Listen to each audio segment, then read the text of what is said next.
So after web shooting around with your friendly neighborhood Spider-Man and kicking everyone off roofs that clearly did not survive, I wanted to go over the 5 bosses that can't ever seem to win, like ever.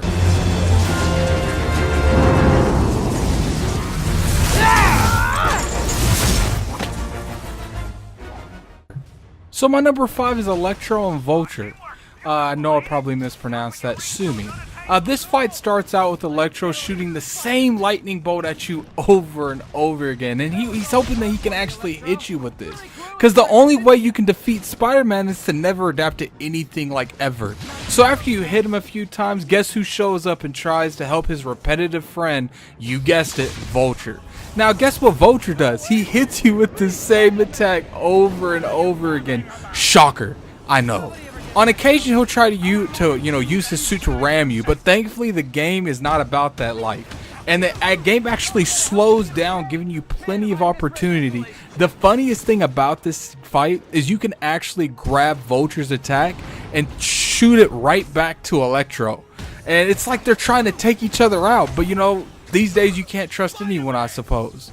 The key here is to take out Electro first with Vulture's attack, and then take out whoever's left. So you can take out any one of them that you want, Electro or Vulture. So you just take out one and then take out the survivor.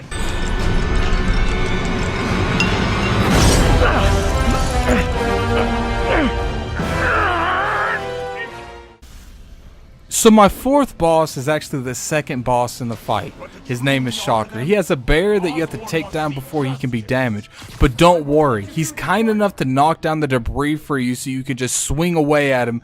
That's nice of him, right? So his next phase, he has a barrier still, but he's going to try to hit you with the Kamehameha wave as well. He's horrible at this. It's a simple dodge. After a few hits of him not learning from his mistakes, he'll actually go to the middle of the room and he'll start to charge up his attack. A simple R2 and you're right behind him. It's like he never even saw it, and he doesn't even try to adapt to you going behind him.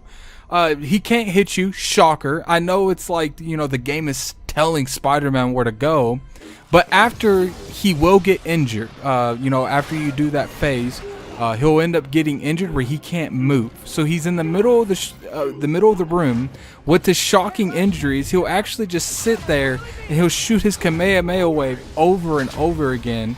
You'll notice the platform above him has been loosened from his earlier attack. So now the game is guessing again. So it's neither he's going to notice that you're trying to take that platform out, or he's going to attack you and take you out first. What do you think happens? Do you think he actually does it? Absolutely not. He continues to do the Kamehameha wave over and over again. There's plenty of time for you to knock down the 3 pillars holding that chandelier or whatever that is up.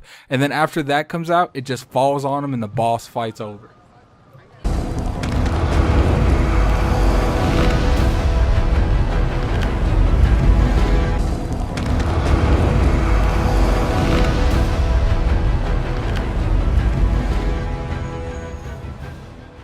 So my third favorite boss fight in Spider-Man is Lee. You actually fight Lee twice in the game. You fight him once on a train around the middle of the game, and then you fight him once at the very end of the game. We're gonna go ahead and focus on the final Lee, because that train one makes Shocker look smart. We don't want that. So he starts out where he has this sword that's made out of this dark material, and it shoots dark beam at you. That sounds cool, right? It would be cool if he actually used it, a little bit more fast, or he actually shot the beam where he predicted where Spider-Man was going to go to be able to hit him a little bit easier. He doesn't do any of that. Instead, he just keeps swinging that attack over and over again that's easily dodged with the dodge button, and then occasionally he'll dash at you and he'll start that process over again. So now Lee is a little upset after you do a little bit of damage to him, and he turns into this giant demon monster that could easily have been off Diablo. And then he summons a little bit of minions. They're extremely slow, and if you have half a brain, all of this can be easily dodged. Occasionally he'll use his big demon monster to attack you. It's only for like a swing or two, and then go back to his human form instead of staying in that form until you're dead. I have no clue why he does that. Maybe it's stamina, who knows. But don't worry. What all you have to do is eventually he will summon more minions. And it can be difficult because if you're outnumbered, it's hard to do anything, but you don't even really need to take out the minions. All you can do is just keep pressing that dodge button until he runs out of juice and he falls on his knees, and you just press that triangle button, sling that web shot on him, and then yank yourself over there and beat the hell out of him, because he never adapts to anything you do.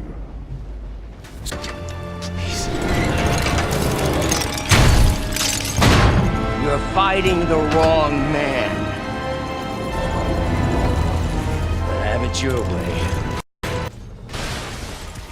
My number 2 is actually the final boss of the game. I really enjoyed this fight. Normally I would make fun of his repetitive attacks and how he also never learns from anything you do. Now we know why he's the boss. The fight is extremely emotional because, you know, if you don't win, Aunt May is about to go 6 feet under.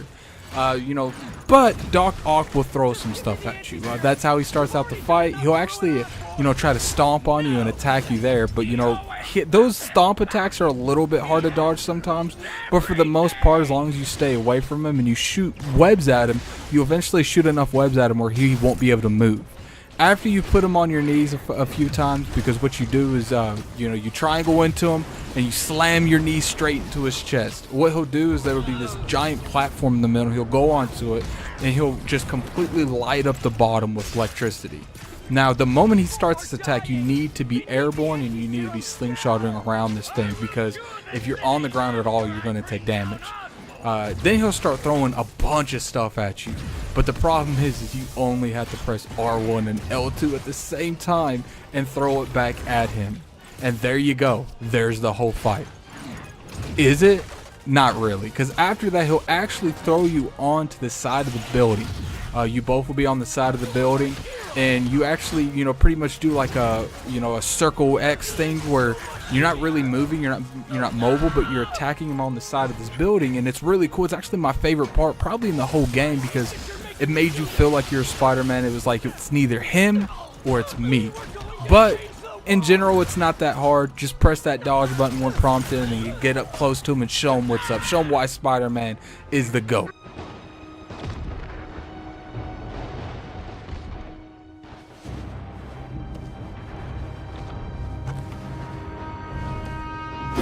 Writing your memoirs? Don't forget the hyphen between spider and man. Get the chopper ready. I won't be long. I'm surprised you made it this far. But your foolishness... My number 1 favorite boss in Spider-Man is actually Wilson Fisk. I admit I'm a little bit biased on this because I really enjoyed this fight. It was that first boss that you come into the game with, kind of like, you know, the Stranger on God of War, but it feels like he has unlimited health. And when you fight him, and you can either throw stuff at him or you can slingshot him where he can't move to get an opening. After a few hits, he actually picks you up and throws you into another part of this big mansion that you're in. So you'll sit there and you'll have that same fight for a little bit, which is intense because, you know, he summons minions, he throws stuff at you, he dodges, he completely runs at you. So it felt like a little bit alive, like you're always on your toes. The fight wasn't really that hard, to be honest with you. It was pretty average. But once you do enough damage to him, he'll actually get right up close to you. He'll grab you, and then he'll throw you into the, you know, I think it's, first he throws you into the floor. Then when you get to the floor, he keeps going down in more deeper into the skyscraper that you're in. You end up in the lobby. So you guys fought through the entire building, and Spider-Man saves him at the very end. He slings him up because Spider-Man is about that killing life. And I just think this was personally an amazing way to start a game, and it was a good way to start it. And I really enjoyed just from this opening scene to the next boss fights. And there you have it, the top 5 worst boss fights in Spider-Man. Now, I don't want you guys thinking that I'm doing nothing but hating on this game. I'm just pointing out flaws that the other community that's around me doesn't seem to be really pointing out. This game was amazing, but the boss fights were definitely one of the biggest letdowns. I want Insomniac, you know, because clearly they're going to have a second one. I want them to build off this foundation and make this something that is amazing. And I feel like they can easily do that. Everything is here what they need. everything. got more enemies than They have a I great do. universe. They built a great world. They have a great combat system. Just improve on that boss fight. luck, Willie. Give it more mechanics, and I think it would be great. And I know a lot of you are like, "Oh, what difficulty did you play on?" I played on amazing, but I did look it up. I did YouTube videos. I looked up all the final bosses on the hardest difficulty. Nothing changes. It's just they take more damage and they do more damage to you. But anyway, tell me what you guys think. Was these bosses hard for you? Put that in the comment section. And, definitely hit a like if you really enjoyed the video. And share this to as many of your friends as possible. I like my content to get to as many people as possible.